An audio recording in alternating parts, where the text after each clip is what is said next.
मल्हारगढ़ विधानसभा क्षेत्र के झारड़ा पट्टी में और नीमच के कुछ हिस्सों में 1 फरवरी के दिन ओले गिरे। जो घटना इतनी भयंकर थी और इतनी दुखद थी कि उस घटना में किसानों की सारी फसलें जो है बर्बाद हो गई। खास तौर पे गेहूं की फसल, हमारी ये जो है अफीम की फसल, असालिया, मेथी, जितनी भी फसल है वो सारी की सारी बर्बाद हो गई। भले वो जो भी फसल थी, और 100% उसमें नुकसान हुआ। 2 तारीख के दिन 1:30 बजे के आसपास मैं स्वयं किसानों के खेतों में पहुंचा। तो 2 बजे जब मैंने वहां जाकर के देखा तो जो किसान के खेत में गया तो वहाँ कम से कम 1.5 फीट, 1 से 1.5 फीट इतना ओले उस समय तक गले नहीं थे।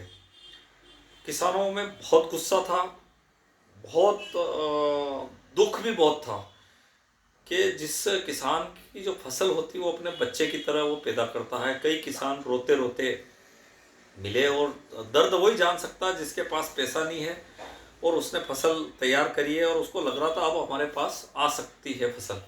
वही दर्द उसको समझ सकता है, वो जिसको पीड़ा। लेकिन जब मैंने 2-3 दिन बाद हमारे क्षेत्र के उप मुख्यमंत्री और उनके पास वित्त मंत्रालय भी है, जो भी 4-5 दिन में बजट पेश करने वाले हैं, और खजाने की चाबी उनकी कमर में हमेशा रहती है, वो माननीय मंत्री जी, उनका जब वो भी गए देखने तो उनका जो बयान आया, मुझे ऐसा लगता है कि उस बयान को मैंने देखा तो मन को बड़ी पीड़ा हुई। उन्होंने कहा कि ये लोग तो उकसाते हैं, किसानों को उकसा देते हैं, और उकसाने में लोग नहीं आए, और जो है सर्वे होगा। अरे भाई, 100% नुकसान हो गया तो सर्वे काहे का? बिना सर्वे के आप मुआवजा तत्काल दो।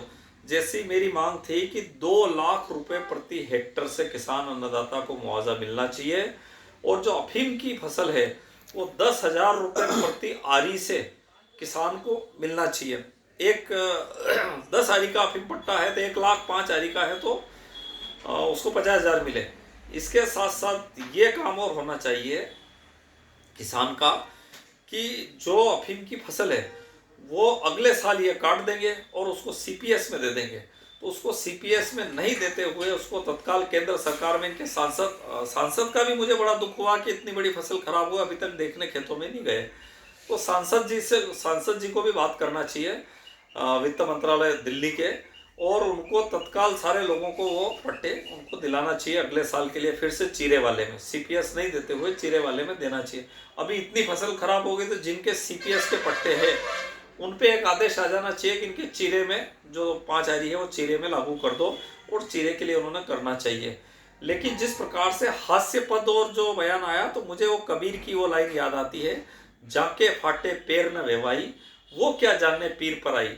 माननीय मंत्री जी, जब आपकी हालत खराब थी, आप बहुत गरीब थे, जब आपको कार्यकर्ताओं ने मोटरसाइकिल ला करके भेंट करी थी, तब आप किसानों की पीड़ा समझते थे। लेकिन जैसे ही आपके पास अकूट धन संपत्ति एकत्रित हो गई, आप जो सोने के जो है थालियों में और जो है बिस्किटों में जो जिस प्रकार से आप खाना खा रहे हैं, निश्चित रूप से आप किसान की पीड़ा नहीं समझ पाएंगे।